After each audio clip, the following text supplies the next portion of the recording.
આવી અને એક અપહરણ કરવામાં આવી. કોનું અપહરણ થયું, શું વિગત આખા બનાવની? જી, સમગ્ર જે બનાવ છે ગઈકાલે વહેલી સવાર એટલે 6 તારીખે વહેલી સવારના 2 થી 2:30 વાગ્યાનો સમગ્ર બનાવ છે. જેમાં એક અજીતસિંહ કિશોરસિંહ રાઠોડ કરીને છે એક આમનો ફરિયાદી, એ એની હોટલેથી નીકળીને ઘરે આવ્યો તો ગેટ આગળ ઊભો હતો સોસાયટીના. એ દરમિયાનમાં કંઈ પાછળથી ગાડી આવી અને ગાડી આવીને એને પૂછ્યું કે ભાઈ તે અમને ડીપર કેમ મારી, અને કંઈ ગાળો દેવાનું ચાલુ કર્યું સીધે સીધું.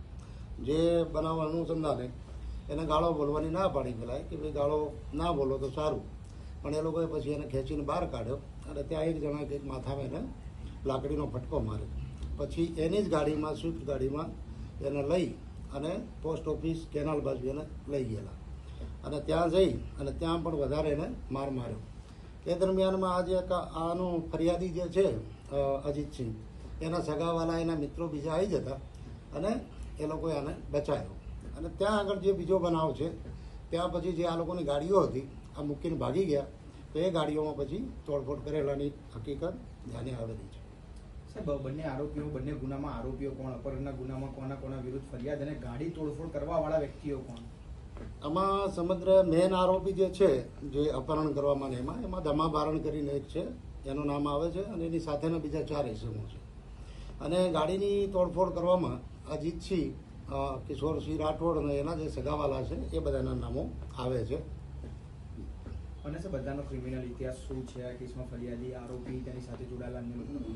જે આમાં મેન જે આરોપી છે જે અપહરણમાં ધમાભારણ, એના વિરુદ્ધમાં આશરે 15 થી 20 ગુનાઓ અલગ અલગ જે છે, પ્રોહિબિશનના છે, મારામારીના છે, એવા ગંભીર પ્રકારના ગુનાઓ અગાઉ દાખલ થયેલા છે.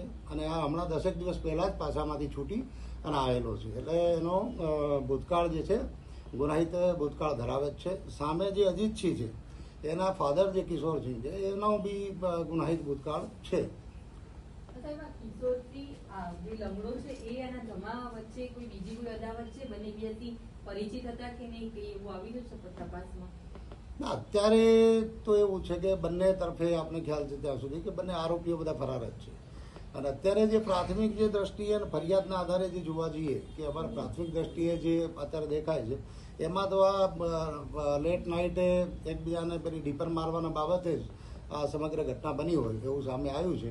અને છતાંય જ્યારે આરોપીઓ હવે આવશે અને એમને સઘન પૂછપરછ બાદ આગળની વધુ એમાં કંઈક બીજું કંઈ નીકળે તો એ તથ્ય નકારી શકાય નહીં.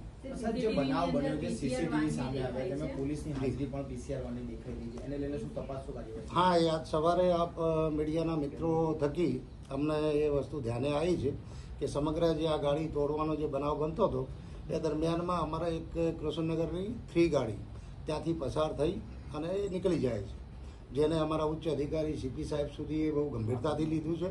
અને તાત્કાલિક જે ગાડી અને એની અંદરના જે સ્ટાફ હતો એ તમામ વિરુદ્ધમાં જે છે ઇન્કવાયરી આપી દેવામાં આવી છે.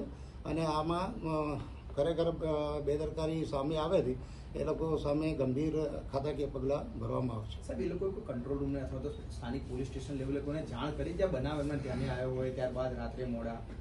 ના, એ વસ્તુ અત્યારે ધ્યાને નથી આવી. ખરેખર જો એ લોકોને જો જાણ કરી હોત તો આપણે બધા જાણીએ છીએ, આપણા મીડિયાના મિત્રોને ખબર છે કે અમદાવાદ શહેરમાં જે છે નાઇટમાં બધી ગાડીઓ પેટ્રોલિંગમાં હોય જ છે. જો જાણ કરી હોત તો બીજી ગાડીઓ ત્વરિત સ્થળ ઉપર આવી જાત અને આ બનાવને જે છે અટકાવી શકાય.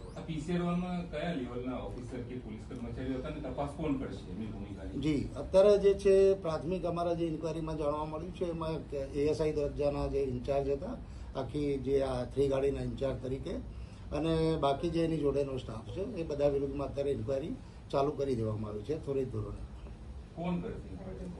એ ઇન્કવાયરી અત્યારે પ્રાથમિક ઇન્કવાયરી અમે PI મારફતે જે કૃષ્ણનગરના અને નરોડાના ચાર્જમાં છે ધવન મારફતે અમે મંગાવી છે. અને એ મારા મારફતે એમાં વધુ તટસ્થ ઇન્કવાયરી કરી અને ઉપર ઝોનમાં મારે રિપોર્ટ કરવાનો રહેશે. જે આ અપહરણ અને જે મારામારીનો જે આખું જે સમગ્ર ઘટના છે એ બનાવ કૃષ્ણનગર પોલીસ સ્ટેશનમાં દાખલ કરવામાં આવે છે.